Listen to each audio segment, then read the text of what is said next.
Olá, sejam muito bem-vindos a mais um episódio do LBCcast, o podcast da LBCA.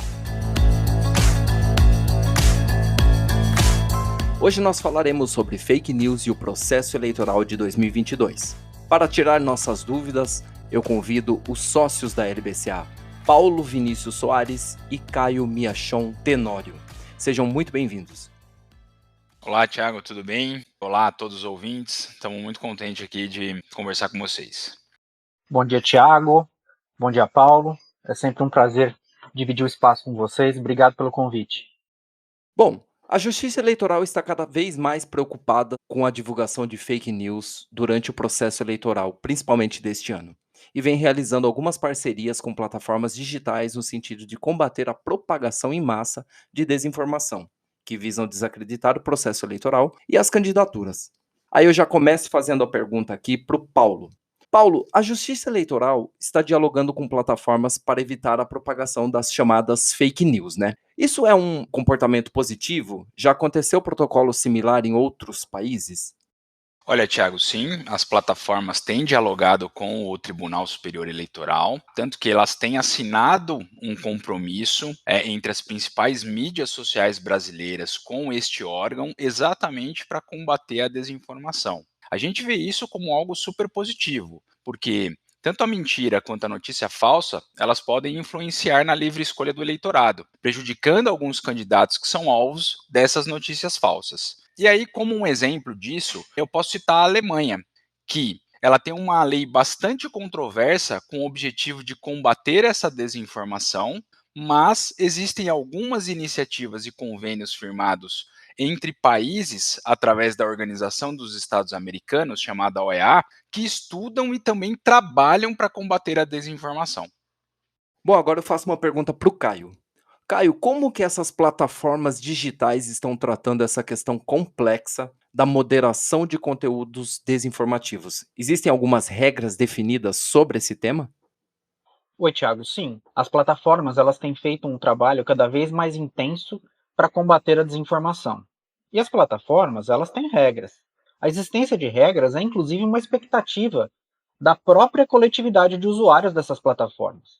Para que as plataformas possam oferecer um ecossistema saudável para o usuário, ela precisa ter diretrizes. E essas normas são geralmente estabelecidas na forma de contrato. A moderação de conteúdo nada mais é do que fazer cumprir as regras de uma plataforma. Isso vai ao encontro do Marco Civil da Internet. É uma expectativa social de qualquer ecossistema que você tenha regras.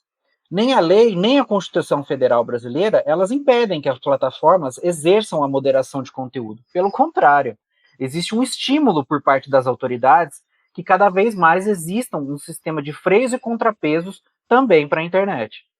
Então, Paulo, na sua avaliação, você acha que deveria haver uma gradação sobre o tipo de desinformação postada?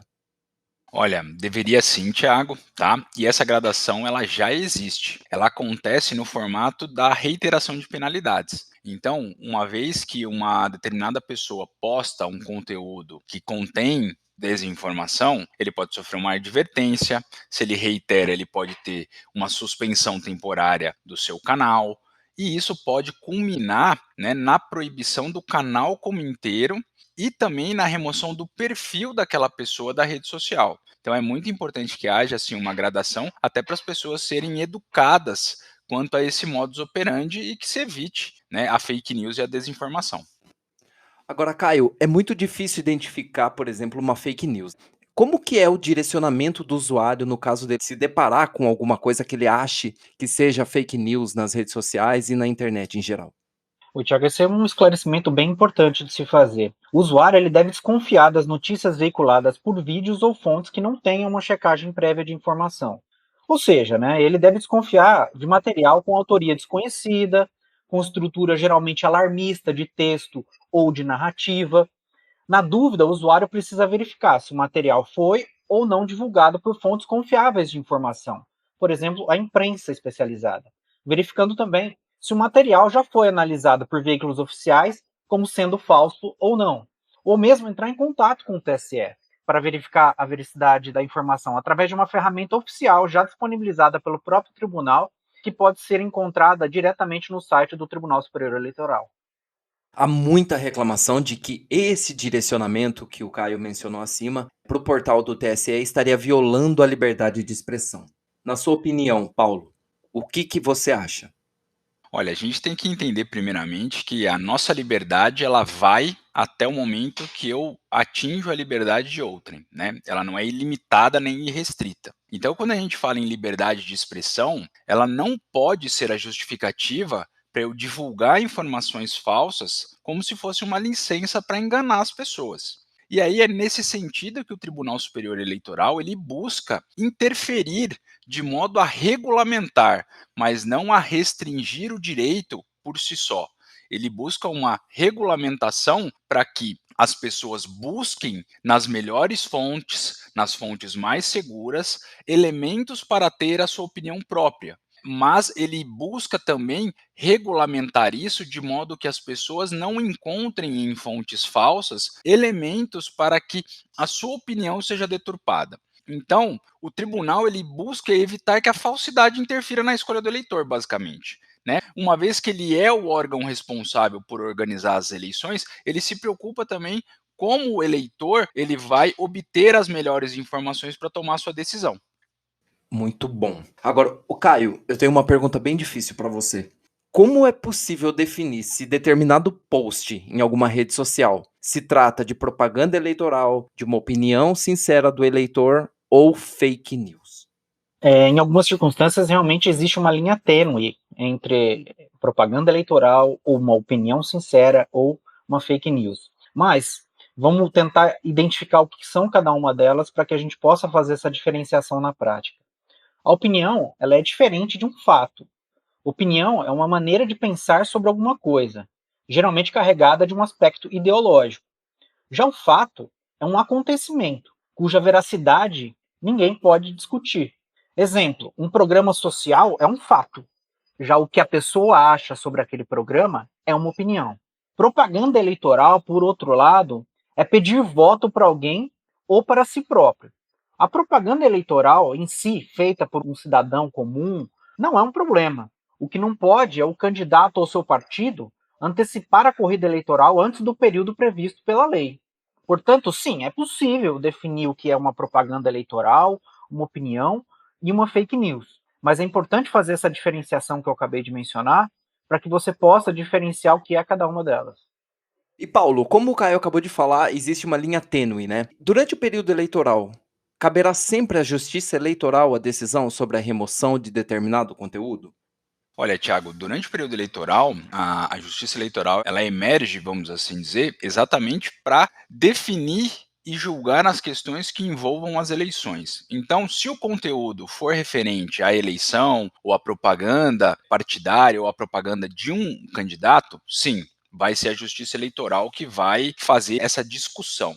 Mas isso não impede que outras discussões sejam travadas em outras searas. Vou te dar um exemplo. A própria plataforma, se ela verificar que um conteúdo de desinformação ou fake news ofende os termos de uso e serviço dela, ela já pode fazer a remoção disso. Ou se isso envolve também uma questão de propriedade intelectual, ela também pode retirar. A mesma coisa se a gente estiver tratando de uma notícia falsa que não tem a ver exatamente com o conteúdo da eleição. Isso pode ser discutido na justiça civil, como tem sido discutido aí os casos referentes à pandemia. Então, nesse sentido, a Justiça Eleitoral cuida das questões referentes ao dia a dia do processo eleitoral brasileiro, mas tanto as plataformas, por meio dos seus termos de uso e serviço e de suas políticas, assim como outras esferas da justiça, também podem trabalhar para fazer essa moderação do conteúdo mediante decisão judicial. Caio, recentemente os candidatos puderam impulsionar, né, uma propaganda eleitoral, o que significa que é pagar para que o conteúdo atinja mais pessoas. Você acredita que a Justiça Eleitoral vai conseguir coibir esse impulsionamento em massa da propaganda eleitoral, como aconteceu na última eleição? Bom, como você mesmo disse, o impulsionamento em si ele não é um problema, né? O impulsionamento de conteúdo ele é lícito. Ele é inclusive permitido pela legislação eleitoral. O problema é quando o impulsionamento é feito fora das regras da legislação eleitoral. Nesse último caso, a Justiça Eleitoral tem trabalhado em conjunto com as plataformas ou mesmo nos processos judiciais para coibir essas ilegalidades. E as prestações de contas, por exemplo, feitas pelos candidatos após as eleições, elas são um importante instrumento para reprimir essas eventuais ilegalidades no impulsionamento de conteúdo e podem ocasionar, inclusive, a reprovação das contas, e isso gera efeitos, inclusive, sobre a posse desses candidatos ao cargo público ao qual ele se candidatou. Então, o impulsionamento em si, ele não é um problema, como eu disse. O problema é quando as regras elas não são obedecidas pelos candidatos e acabam se aproveitando desse impulsionamento de conteúdo para prejudicar outros. E Paulo, agora a pergunta é para você. Essa suspensão temporária que sofreu o aplicativo Telegram foi um aviso de que o judiciário brasileiro vai atuar com mais firmeza nessas eleições contra a propagação de fake news? Olha, Thiago, a percepção é que realmente foi um aviso, sim, do judiciário brasileiro, mas foi uma medida bastante polêmica. Por quê? Porque penalizou-se a plataforma como um todo, ou seja, puniu-se a ferramenta ao invés de se ter uma investigação mais profunda sobre aquelas pessoas ou grupo de pessoas que faziam mau uso da ferramenta. Mas o que a gente viu como resposta foi que o próprio Telegram se comprometeu a trabalhar em conjunto com o Tribunal Superior Eleitoral de modo a minimizar os efeitos da desinformação. Então o assunto deu uma arrefecida. Mas a gente precisa ver como os desdobramentos disso vão acontecer nos próximos meses. Ô Caio, e esse tipo de medida, como citou aí o Paulo, ele envolve também a participação de outras plataformas que precisam abolir o aplicativo de suas lojas digitais? Olha, o bloqueio de um aplicativo, no caso do Telegram, não é uma medida muito simples, porque em tecnologia não existe bala de prata que resolva e faça o bloqueio definitivo de uma ferramenta. Existem brechas tecnológicas que permitem a utilização da plataforma de mensagens, como o próprio VPN, por exemplo.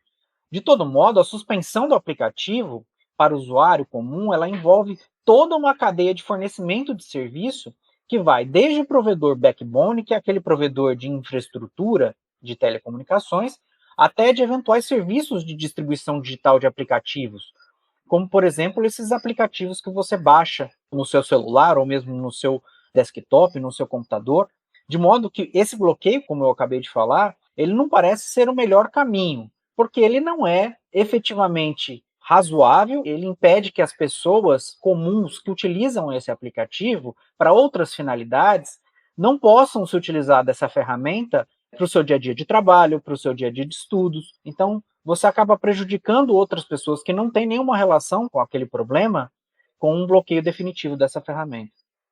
E Paulo, você acredita que dependendo do conteúdo, e principalmente do tom dos posts dos candidatos, eles podem ser suspensos das principais plataformas, como aconteceu recentemente com o ex-presidente americano Donald Trump? Olha, Thiago, as plataformas elas têm os seus termos de uso e serviço, que para o usuário é o contrato, né, e são as regras de como você deve se comportar dentro daquela rede social. Então, a partir do momento que existe uma conduta em desacordo com esses termos de uso, cabe à plataforma aplicar as penalidades ali previstas, né, naquele contrato fechado com o usuário. O que aconteceu com o ex-presidente Donald Trump foi exatamente isso. Ele, por meio de condutas reiteradas, ele foi tomando uma série de penalidades que culminaram na exclusão de uma rede social. Então, a mesma coisa eu acredito que vai acontecer aqui no Brasil. Se o candidato começar a agir em desacordo com as regras da plataforma, ele pode sim sofrer algumas sanções e penalidades previamente contratadas. Não vai ser algo de inopino, não vai ser algo de surpresa. Ele vai saber até que isso, em caso de conduta reiterada, possa levar, num caso extremo, à exclusão de um candidato de uma rede social. E Caio, de forma mais recente, a gente conseguiu perceber em grandes sites de notícias, assim, sempre ali uma seção fato ou fake, verdade ou mentira, feito por agências de checagem. Essas agências de checagem também ajudam a prevenir as fake news e informar os eleitores? As agências de checagem elas são um importante instrumento, né, de informação e que ajudam, né, o usuário da internet a depurar aquilo que é verdadeiro e aquilo que é falso.